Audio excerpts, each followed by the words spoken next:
Gargle করে অনেকটাই ভাল আছি বললেন অনুব্রত মণ্ডল। থানায় হাজিরার বিষয়ে কি জানালেন কেষ্ট? অনুব্রত মণ্ডল ওরফে কেষ্ট ফের সংবাদ শিরোনামে। ভাইরাল অডিও ক্লিপে পুলিশের এক আধিকারিককে হুমকি দেওয়ার অভিযোগে তলব করা হয়েছিল তাঁকে, কিন্তু এখনো পর্যন্ত থানায় হাজিরা দেননি তিনি। সোমবার তাঁর শরীরের অবস্থা ছিল শোচনীয়।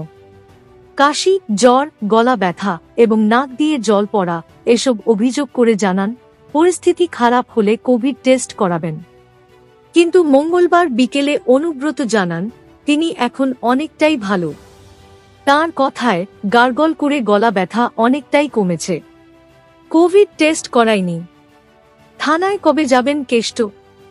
পুলিশ তাঁকে দুবার নোটিশ পাঠিয়েছিল, প্রথমে শনিবার, তারপর রবিবার হাজিরা দিতে। কিন্তু দুদিনই তাঁর আইনজীবীরা হাজির হন থানায় এবং পেশ করেন চিকিৎসকের মেডিকেল সার্টিফিকেট, যেখানে লেখা ছিল 5 দিনের সম্পূর্ণ বিশ্রামের কথা।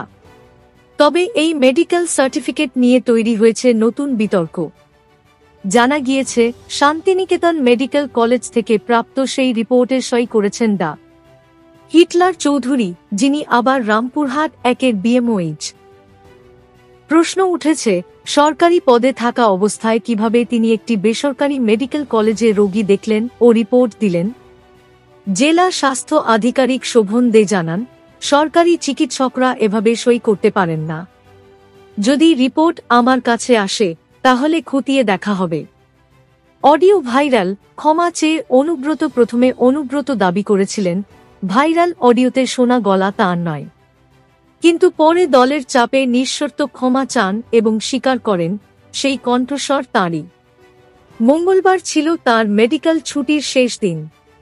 গলা আগের তুলনায় ভালো হলেও তিনি জানান থানায় হাজিরার দিন এখনো ঠিক করেননি, ঠিক হলে জানাব।